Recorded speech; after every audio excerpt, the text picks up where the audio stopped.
If you're looking for a behind-the-scenes insight into music, you've come to the right place. Remember to subscribe to be notified of new content.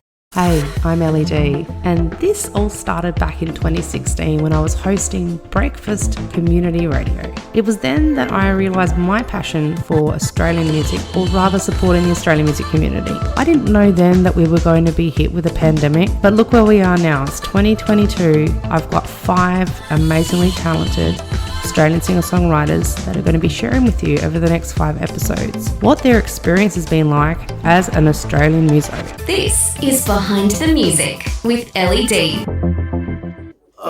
Truthfully, I can't remember my first memory of music, but I know the one that made me want to make music. And that was when I was 16. I went to my first electronic concert, which was Pendulum, and I just remember how crazy and energetic that atmosphere was. And I'd already been DJing for a little while, and I kind of saw that atmosphere, and I was like, I want to make my own music and play it to people like this. And that was kind of what led me on this sort of path. And then not long after that, I was at school, and there was a group of kids that I used to hang out with, and they'd kind of got into DJing a little bit as well. And one of them was playing this really cool riff, and it was dubstep, which was already big, but it's not like anything I'd really heard before. And I was like, oh, who's this? And he was like, oh, this is this guy that's just come out called Skrillex. And that kind of blew my mind. That opened a whole world to me, where I was like, I don't just want to make music, I want to make music like this. I find inspiration from so many different places. It can be video games, that's a huge one actually. I've been finding it recently from film as well. But also mainly what's been helping me to create is seeing the art that my friends make here in Perth and how they're putting it out. They're getting played on radio, they're doing really well, and just wanting to be a part of that, because some of the stuff that they're making is incredible and deserves a lot more recognition than it's getting. And I want to help with that, and I want to be a part of that scene and make my own music and collaborate with them too. I identify a lot with Ryan Gosling because I am literally him. No, I identify a lot with Charlie Puth, actually, strangely enough, even though the music we make is quite different. I think that, he's very out the box and creative when it kind of comes to more traditional music production, and I relate to that a lot. I'm a very out the box thinker. I kind of will look at, for example, say if there's a glitch in a recording or something that I've been trying to do, or say there's like a vocal that has been processed a certain way, I will go, instead of going, okay, maybe we could fix that, I'll kind of go, let's make it more aggressive and let's see if we can make something really creative with that. Instagram, as of late, has really, really helped me. That's a great platform, a great way to connect with people you've never met, other producers, other people that make music. Especially locally in your own scene, I feel like Instagram has been huge in the support I've got as the last 2 years, which I'm really thankful for. In the early days, like say maybe 9-10 years ago, it was SoundCloud. SoundCloud was a great way to put out music and have people listen to it, but I kind of feel like they got greedy and the platform is just, it's nowhere near as good now. If you're looking for a good SoundCloud alternative though, I'd recommend Audius. It's fantastic. It's like, yes, it's like kind of like a crypto kind of thing, but even just as an artist, if you're not interested in their cryptocurrency, you can legitimately just put something out and it's got a very similar dynamic to the way that SoundCloud used to have in its earlier days. So I'd recommend that. So my 2 main ones, probably at present, would be Instagram and Audius. What does OzNow Radio mean to me? I think the work that OzNow is doing, and Ellie as well, is really, really important. Regardless of their reach, more people need to be doing what they're doing. Yes, it's at a loss, but not necessarily forever. Ultimately, we need to be helping other musicians, we need to be helping creators get their name out, because that's the only way they're going to get booked and that's the only way they're going to get money. through bookings and merch, because we all know Spotify is not going to help us. So the kind of work that Ellie's doing at Oz now is really, really, really good, and I think it's a wicked idea, and I wholeheartedly support what she's doing. I just wish I had the drive to do something similar myself, but I think I'm probably better as a musician than a radio host, to be honest.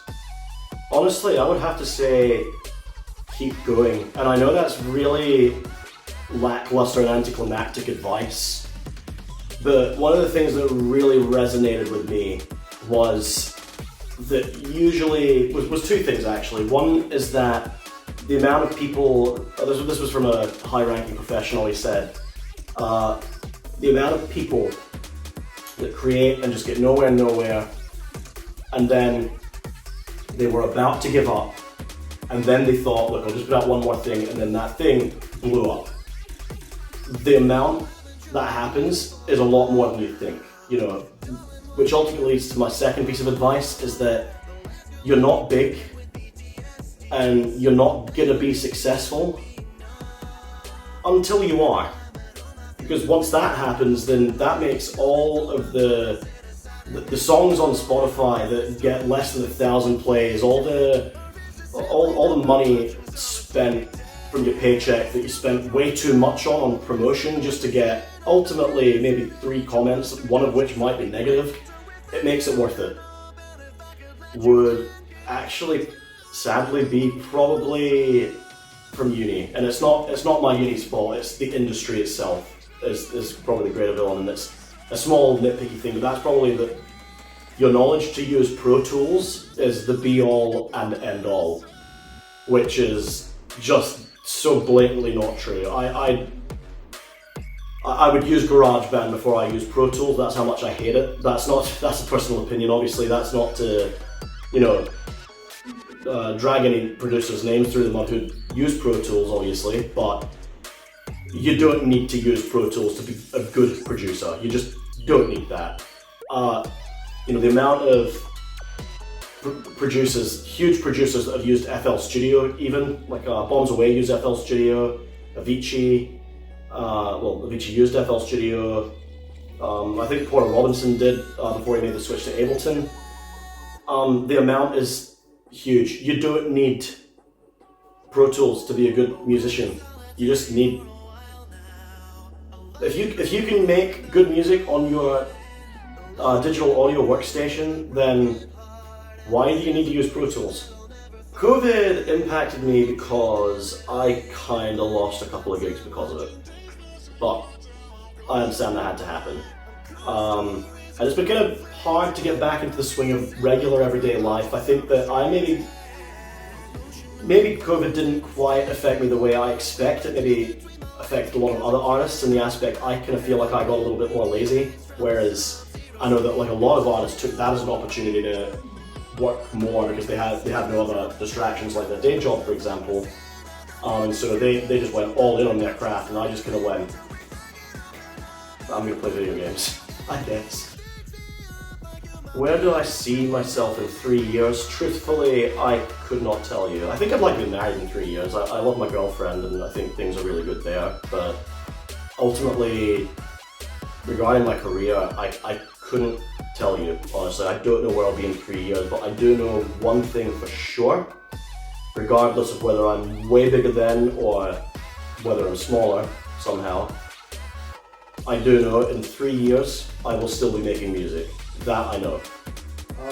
Advice I would have for any aspiring musicians would be 2 pieces mainly. First one being, to get it over with, the cliche, don't give up. And I don't just say that as a throwaway, I mean it, don't give up. Practice makes perfect, you're gonna make mistakes, you're gonna make bad decisions, you might get screwed over on a couple of opportunities. Don't give up. They are so crucially important to your development as an artist and to a lesser extent as a person. And secondly, stay humble and be open-minded to criticism. Be able to differentiate criticism from hating online and trolling. Like, there's a huge difference between, oh, your song sucks, you're well within your rights to defend that, to argue that statement. But if an actual professional, someone that very clearly knows what they're doing, comes up to you and goes, you know what, if you tried approaching this way, because I feel like this needs some improvement, listen to what they're saying. Especially if they are at a position where they're quite accomplished, listen to what they're saying, because they aren't actually trying to attack you, they're reaching out. And they might actually be reaching out because they see something that you're not aware of yet as well. Keep that in mind too. So don't give up and be open-minded and receptive of any constructive criticism you get. Those are my best 2 pieces of advice, because I would be nowhere near as good as I am now if I had given up and if I had gotten downhearted and contested every bit of constructive criticism I've got, and God knows there's a lot of that. So don't give up and be open-minded. Want more? Check out the Behind the Music with Ellie D podcast, available on Spotify and Apple Podcasts.